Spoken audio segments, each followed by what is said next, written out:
Brazil versus Canada, use of undeveloped land. Intro. Both Canada and Brazil are at the forefront of developing undeveloped land. Each has vast swaths of undeveloped territory with vast natural resources. Both countries have utilized CSR and to different extents in the development of their land. Comparing them both can help highlight what has worked for some and what hasn't. Intro. Stuff to compare between each country.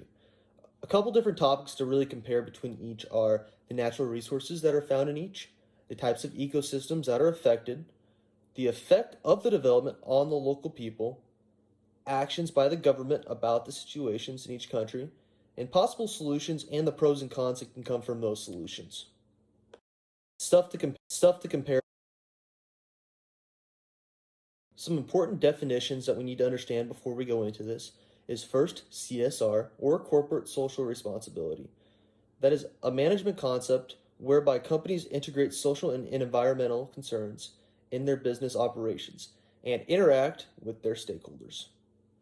The other definition we need to learn is the definition for stakeholder, or any party that is directly or indirectly influenced by the action of a company. Some important natural resources that are available in both countries. In Canada, there are energy resources like oil, natural gas, and coal, forestry resources, and mineral resources that include iron, zinc, gold, and many other resources, including rare earth elements. In Brazil, there are mineral resources, energy resources, forestry, and agricultural resources. The energy resources are largely made of oil and natural gas. The mineral resources are made up of some of the same stuff that's found in Canada, including iron, gold, and rare earth elements. And the agricultural resources that are found in Brazil vary from in the south, where they have soybeans and corn, a lot like the United States, all the way up to the north, where they plant a lot of tropical fruits and palms made for palm oil. Natural types of ecosystems that are affected. In Canada, some of the ecosystems that are affected are the boreal forests and tundra. These are being affected by mining runoff and roads. In Brazil, the main ecosystem that's being affected is the Amazon rainforest. This is being affected by slash and burn agriculture and mining. Types of ecosystems. The effects on the local people. In Canada, some of the effects are benefits and issues that come from it. Some of the benefits for the local people is the economic benefits of the development. The development in Canada is regulated by the Canadian government, so the economic benefits do benefit the local tribes. A lot of new jobs, a lot of really high-paying jobs are brought into the area, which really help out people. Some of the problems that are created by it are crime and damage to the ecosystem. The crime happens because of the influx of people into the area, which always brings a higher degree of crime into the area, especially when there's less police to help patrol it. The damage to the ecosystem, effect on the people, comes from the destruction of caribou herds and fishing in the local area. The building of roads can cut off areas for the fish to go through, and also cut off areas for the migration for the caribou, which cuts down on the population of both, which heavily affects the local population who depend on those resources. In Brazil, the effects on the local people have only been just problems, and it's been really bad. Some of the problems that they face are ecological destruction and exposure to dangerous materials. A lot of the mines in Brazil that are causing issues are illegal mines where they use mercury to get gold out of the ground. Now, when the mercury gets exposed to nature and gets put out in runoff, it can poison the local populace, cause birth defects, and overall, it's caused a terrible, terrible thing to happen where people are starving to death because of the mines, which are mostly illegal. The picture that we have here isn't from the illegal mines, but it's from a legal mine where a runoff pond, the dam broke and destroyed a community. This has caused a lot of ecological damage to the area, along with a lot of issues for people that have been caused by the heavy metals and stuff that was released right onto them. Along with that, just people were killed by the hundreds by the water that went through these local communities from the dam that broke. The picture that we the picture that we have government action in Canada. Ultimately, Canada has been utilizing elements of CRM to properly allow for development in their uncharted areas. They've tried to consider all stakeholders when they go through and put projects and approve them. The local populace is consulted and it's voted on, and that's figured out. Another thing they do is understanding that with climate change, there's a need to develop the far north. As the Arctic Ocean continues to melt, the North is becoming more of a political battleground between different countries like Canada, the United States, Russia, China. Everybody wants to set up bases and everybody wants to develop this region, and Canada realizes that they need to do that to keep their territory. The next thing they figured out is they've had the ability to enforce rules and regulations on the people who are developing the area. This is something that Brazil has struggled with, but Canada, through basically not being corrupt in their local politicians and the people who enforce the rules, can make sure that the ecology of the area is being properly protected through regulations that are put forward by Canada. Government action in Canada. Ultimately, Canada has been utilizing elements of CRM. Government action in Brazil. The goal of the Brazilian government is to dissuade illegal and harmful development. The main leader of this is the new president who wants to eliminate deforestation and crack down on illegal mines.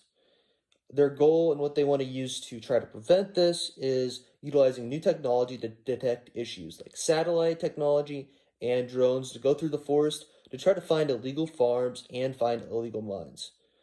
Currently, there have been no major crackdowns on these issues. The reason behind this is probably because of the political capital that it'll take to do this, and also they're scared of the ex-president and the people who followed him. So far in Brazil, one of the main issues has been there's been no constant policy between past parties who have been in control of the government. The last president who controlled Brazil was the exact opposite of the current president, in which he wanted to completely develop the area and he really encouraged a lot of this illegal mining activity.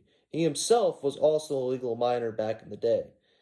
Overall, Brazil needs to more or less enforce its laws, and so far it hasn't had the ability to do that properly. Government action and solution to Brazil's problem. Problems caused that are in Brazil are the ecological damage and the improper regulation. The solution to this is properly enforcing laws and creating new ones to solve this issue. Without being able to properly enforce laws, Brazil has no ability to actually make any difference whatsoever in this situation. They have to go in, enforce the laws in the book, create new ones once they enforce it, and continue to make progress at helping to halt the issues in the Amazon. Some of the pros to this are a more effective government, happier systems, happier citizens, and overall a healthier ecosystem. It'll be an overall benefit to Brazil if their government can step up, take action, and show that they are in control of the country and not these illegal gangs and these illegal farmers going in and just destroying the ecosystem. Some of the cons to this is conflict with criminals in corrupt areas of the government can cause political instability. There's a large portion of Brazil where they want to develop the Amazon and they want to go through and have capitalism that is unmonitored by the government. It just can't happen with the ecosystem that is at stake currently. Solution to Canada's problem. The main problem that Canada has that it can be fixed is the ecological damage caused by the development. The solution to this is to innovate and find new technology that can solve these issues, like a road that won't damage the ecosystem. Some ideas for this road would be materials that wouldn't damage the permafrost and also roadway regulations that would help to make sure that migration patterns would not be hurt with the local caribou population. Some of the pros to this, it will help the ecosystem and the locals that rely on it. Some of the cons is the cost of building the new roads and the effect of the construction on the ecosystem. For a while there, with the construction will cause harm, more harm than the road will cause good. But after a while, that'll balance out and the road will overall be a benefit to the solution to Canada. In conclusion, the type of development in both countries are driven by similar poles. And that pole is the drive to find new resources and new economic ecosystem to where resources are rare and people really need to develop and pull a lot of resources out of the ground to be able to work and build new green technologies. If done wrong, this development will be harmful to most of the stakeholders. It'll hurt the environment, the local populace, and overall be a net negative for everybody except for the companies if stuff is not followed correctly. To properly develop these resources, CRM needs to be utilized and at the forefront. And Brazil can learn a lot from Canada from the way that they properly regulate their new development. That's the main thing I want to highlight here is that Brazil, if they want to properly utilize their undeveloped territory, they need to make sure their government can properly regulate the companies that go in, eliminate illegal activity, and properly enforce their laws. Overall, that's about it.